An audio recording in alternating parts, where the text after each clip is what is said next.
Okay, so I wanted to touch on the Vancouver Canucks, and I don't know if you guys would agree. I mean, I don't know who could agree with this. It's not even that much of a hot take.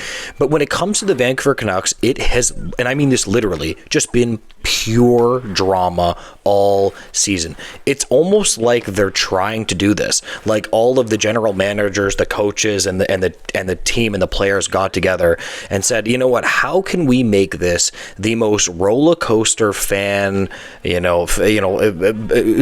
for the fan base? How can we give our fan base and our fans a heart attack almost every day?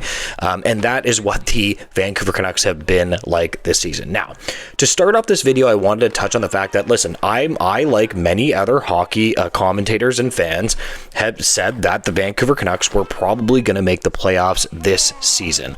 That did not happen. Okay, so I take an L when I take an L. I thought the Vancouver Canucks were going to make the playoffs. Now JT Miller doesn't even play for them, and now Quinn Hughes might be leaving or something, which would again be devastating. But that is what we are going to be touching on in this video. So you know how teams have their little end of season press conferences. That's essentially what happened for the Canucks. And Jim Rutherford had some incredibly spicy comments. And when he said this, Patrick Alvin, his face was like, okay.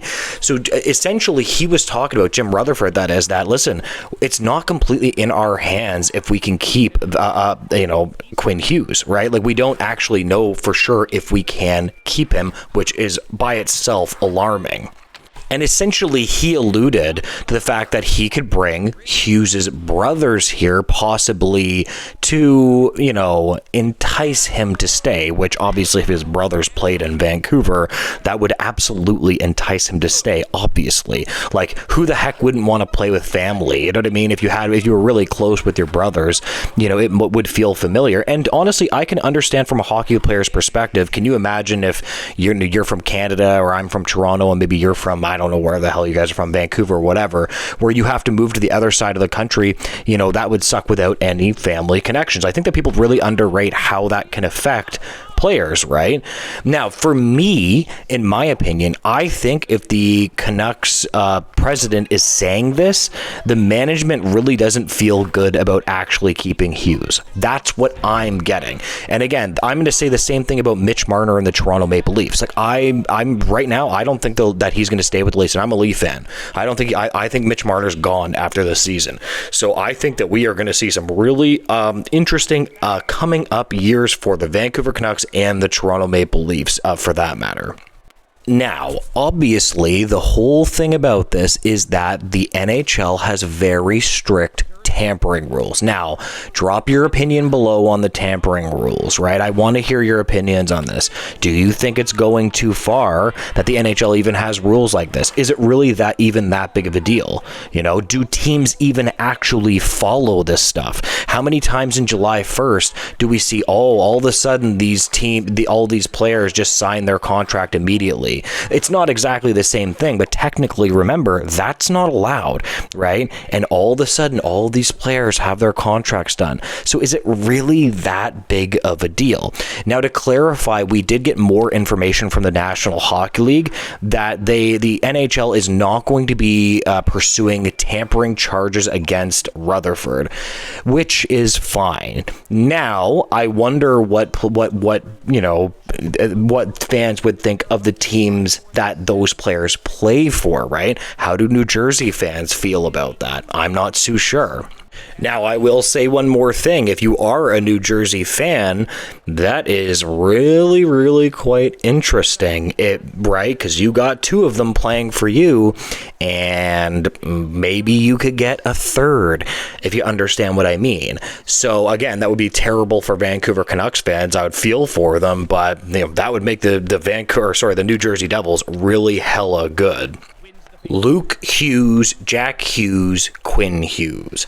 I don't know about you, but that would be absolutely frightening. 3 fantastic hockey players, in my opinion.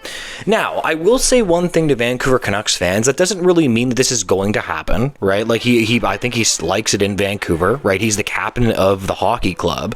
That means he certainly has a level of commitment. But it does say one thing, that it's not all always about money with these players, that there is other things that come into consideration in these things. Taxes, where you want to live, do you want to live closer to your family? If you happen to be American, we know that there are American players that do get, it seems that they get a little bit homesick in terms of maybe not wanting to play in Canada. Even though it is a very similar Western country, you know, some players just react differently with that. I mean, hey, if I had to go play in the States, you know, I like the US, but it would kind of suck for me. Okay, so the one question of the video that I wanted to drop is, how worried do you guys think that you should be as Vancouver Canucks fans, or if you aren't a Vancouver Canucks fans, like, what do you think the odds of this happening is, right? I kind of think it's gone up quite a bit. Like, if I had to guess, gun to my head, I think that Hughes is probably gone. I'm going to give the same prediction that I am with Mitch Marner. I think Mitch Marner at this point is gone from the Leafs, and I think that Hughes might very well be gone from the Vancouver Canucks. So drop it below. What exactly do you guys think? Again, this never-ending soap opera of the Vancouver Canucks, my God, I actually kind of feel bad for their fans, because it's almost like the Calgary Flames last year, and not necessarily in terms of drama. It's just everybody left the Calgary Flames. It was like a trio out the door of that team, and this year it's been like, oh, JT Miller and Elias Pettersson, and then internal drama with that, and that went on for a long time, if you understand what I mean. Now Rutherford saying this is like, whoa, buddy, what are you talking about? So anyways, I just wanted to make a quick video and give my 2 cents on that. If you guys could drop your comments below, like, comment, and subscribe, please, I would greatly appreciate that, and make sure to have a great day, guys. Goodbye.